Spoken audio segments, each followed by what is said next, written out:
అనకాపల్లి జిల్లా ఎలమంచిల్లో రైల్లో అగ్ని ప్రమాదం జరిగింది.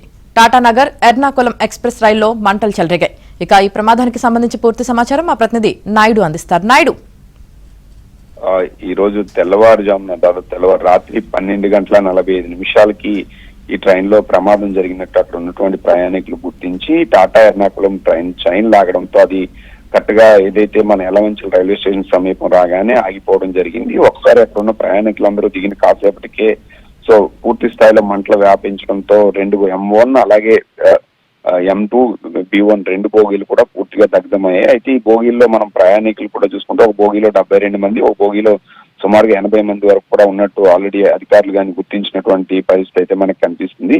అయితే ఇందులో ఈ మంటలు ఎలా చెలరేగాయి, ఎలా వచ్చాయనే విషయంపైన ప్రస్తుతం అయితే మాత్రం అధికారులు విచారణ చేపడుతున్నటువంటి పరిస్థితి ఉంది. అక్కడికి ఎవరైతే రైల్వే DRM ఆల్రెడీ చేరుకోవడం జరిగింది, సౌత్ కోస్ట్ నుంచి DRM చేరుకోవడం జరిగింది. చైర్మన్ కూడా ఘటనా స్థలానికి చేరుకున్నారు. అయితే మృతి చెందినటువంటి వాళ్ళు చంద్రశేఖర్ సుందర్ అనే ఒక వ్యక్తి కుటుంబ సభ్యులు ఫోన్ చేసి రైల్లో మంటలు వస్తున్నాయని చెప్పి సమాచారం ఇచ్చి తర్వాత కానీ ఫోన్ పని చేయలేదని చెప్పి చెప్పడం జరిగింది. వాళ్ళు ఇప్పుడు అక్కడికి ఘటనా స్థలానికి చేరుకోవడంతో అక్కడ లోపల మృతదేహం ఉన్నట్టు కూడా సజీవదహనం అయినట్టు గుర్తించారు. అతను చంద్రశేఖర్ గా కూడా గుర్తించినటువంటి పరిస్థితి అయితే మనకి కనిపిస్తుంది.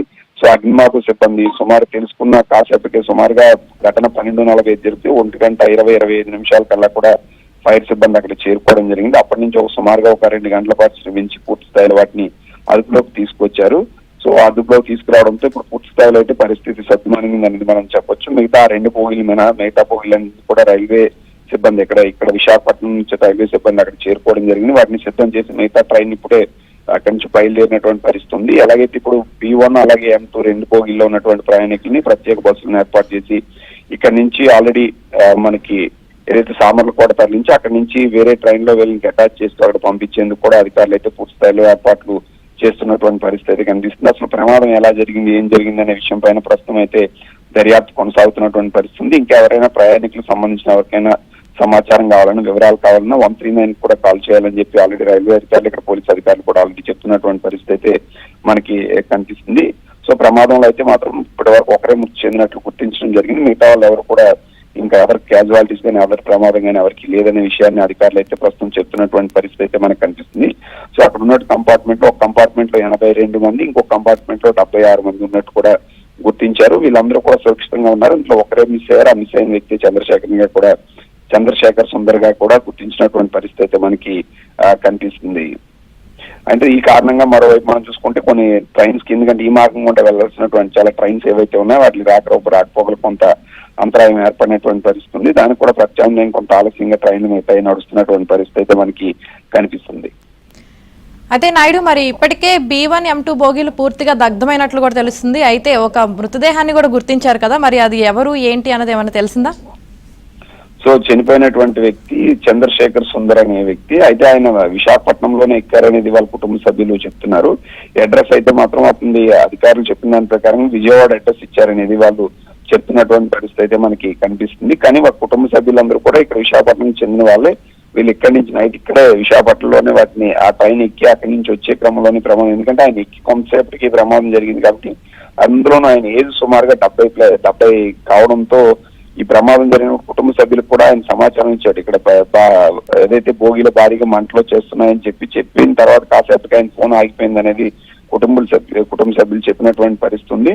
ఇప్పుడు ఆల్రెడీ చనిపోయింది చంద్రశేఖర్ సుందరన్ అనేది ఒక కన్ఫర్మేషన్ చేశారు. దానికి కూడా పూర్తి స్థాయిలో ఫోరెన్సిక్ టెస్ట్ చేసిన తర్వాత పూర్తి స్థాయిలో అధికారులు కన్ఫర్మ్ చేసేటువంటి అవకాశం ఉంది. అయితే ప్రాథమికంగా మాత్రం చనిపోయింది చంద్రశేఖర్ సుందర్ అనే విషయాన్ని మాత్రం అధికారులు ధృవీకరించారు. అక్కడ SP కూడా ఆల్రెడీ ఘటనా స్థలానికి చేరుకొని చనిపోయిన ఈ వ్యక్తి అనేది ధృవీకరించినటువంటి పరిస్థితి. వాళ్ళ కుటుంబ సభ్యులు కూడా ఆల్రెడీ అక్కడ రైల్వే స్టేషన్ కి ఆల్రెడీ చేరుకోవడం జరిగింది విశాఖపట్నం నుంచి. ఇప్పుడు వాళ్ళతో కూడా రైల్వే అధికారులు వీళ్ళు కూడా మాట్లాడుతున్నటువంటి పరిస్థితి అయితే మనకి కనిపిస్తుంది. చైన్ అక్కడ ఏంటంటే ఇంకోటి ఏంటంటే ఒకసారిగా మంటలను గుర్తించినటువంటి అధికారులు ఎవరైతే ఉన్నారో వాళ్ళు పూర్తి స్థాయిలో చైన్ లాగడంతో ఈ ప్రమాదం కొంత తగ్గిందని చెప్పొచ్చు. అది స్టేషన్ లో ఉండడంతో వెంటనే వాళ్ళు దిగడం గుర్తించడం కూడా సకాలంలో గుర్తించబట్టే పూర్తి స్థాయిలో క్యాజువాలిటీస్ పెద్ద ప్రమాదం అంటే ఎక్కువ మంది చనిపోకుండా ఉండడానికి ప్రధాన కారణంగా తెలుస్తుంది.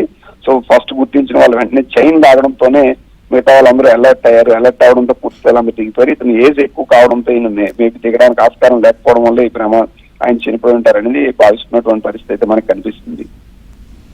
అయితే నాయుడు, మరి ఈ ఘటనతో పలు రైళ్ల రాకపోకలు కూడా నిలిచిపోయినట్లు తెలుస్తుంది కదా, మరి దానికి సంబంధించి మీ దగ్గర ఉన్న పూర్తి అప్డేట్స్ ఏంటి? అంటే ఇప్పుడు రైల్వే శాఖ దీని ప్రకారంగానే మనం చూస్తే చాలా వరకు రైళ్లు, ఎందుకంటే ఇదే మార్గం గుండా వెళ్ళేటువంటి ట్రైన్లు, రాకపోకలకు వచ్చేటువంటి ట్రైన్స్ చాలా వరకు, ఎందుకంటే సహాయ చర్యలన్నీ కొనసాగుతున్నటువంటి సమయంలో చాలా వరకు ట్రైన్స్ అన్ని కూడా కొన్ని రీషెడ్యూల్, అంటే బయలుదేరడం ఉన్నటువంటి వాటిని రీషెడ్యూల్ చేసి ఆలస్యంగా బయలుదేరడం, కొన్ని అదే మార్గంలో వస్తున్నటువంటి వాటిని మార్గ మధ్యంలో కూడా కొంత నిలిపివేసి ఇప్పుడు ఆల్రెడీ దాదాపు కొన్ని 3-4 గంటలు 4-5 గంటలు కూడా ఆలస్యంగా నడుస్తున్నటువంటి పరిస్థితి ఉందని చెప్పి ఎవరైతే అధికారులు వీళ్ళు చెప్తున్నటువంటి పరిస్థితి అయితే మనకి కనిపిస్తుంది అనేది మనం స్పష్టంగా చెప్పొచ్చు. సో కాబట్టి దీనికి ప్రయాణికులు కానీ వీళ్ళు కానీ పుస్తకాలు సహకరించాలని చెప్పి చెప్తున్నటువంటి పరిస్థితి కనిపిస్తుంది. మరి విశాఖపట్నం నుంచి బయలుదేరాల్సినటువంటి ఈరోజు తెల్లవారుజామున కానీ ఇవి కానీ బయలుదేరాల్సిన కొన్ని ట్రైన్లు ఇప్పుడు ఆలస్యంగా బయలుదేరుతున్నాయి.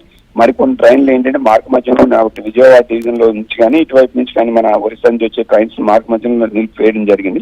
సో ఇప్పుడు ఆల్రెడీ ఆల్మోస్ట్ ఆల్ క్లియర్ అయింది కాబట్టి వాటిని 1 by 1 క్లియర్ చేస్తున్నటువంటి పరిస్థితి అయితే మనకి కనిపిస్తుంది అనేది మనకి తెలుస్తుంది. అలాగే నాయుడు, మరి ఈ ప్రమాదానికి సంబంధించి అధికారులు ఏమన్నా ప్రాథమికంగా ఒక అంచనాకి ఏమైనా వచ్చారా? అంటే అది ఈ ప్రమాదం జరిగింది కూడా ఏసీ బోగిల్లోనే ప్రమాదం జరిగింది, షార్ట్ సర్క్యూట్ వల్ల జరిగిందా, మరే ఇతర కారణాలు ఉన్నాయనేది విషయం పైన ప్రస్తుతం అయితే అధికారులు ఫోరెన్సిక్ టీం ఆల్రెడీ చేరుకోవడం జరిగింది. ఆ వివరాలను అయితే సేకరిస్తున్నారు. ప్రయాణికుల నుంచి కూడా ఎక్కడ వచ్చింది, ఏ బోగిలో మొత్తం వచ్చింది ఏంటి అనే విషయాలను కూడా ఆల్రెడీ ఇంతవరకు కూడా అధికారులు తెలుసుకున్నటువంటి పరిస్థితి ఉంది.